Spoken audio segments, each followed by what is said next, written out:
Welcome to Not Milk Never Milk. Subscribe if you're lactose intolerant. You start by getting the One controller, a Google Nest Hub or home speaker. Plug it in and sign into your Google account. Make sure you enable two-step verification immediately.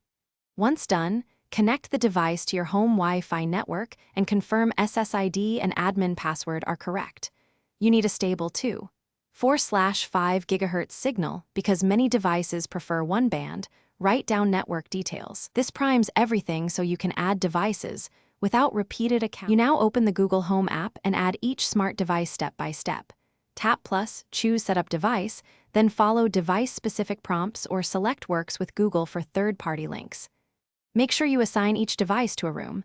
That lets you say, for example, "Hey Google, turn off kitchen lights."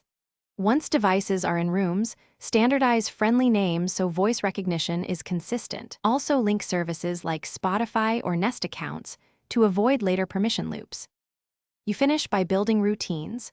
Open routines, add triggers like time or motion, then stack actions. Lights, thermostat announcements to run together.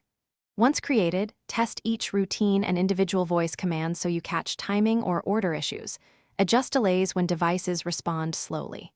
If something fails, reboot the router and the Google Home device, then reauthorize the device in the app.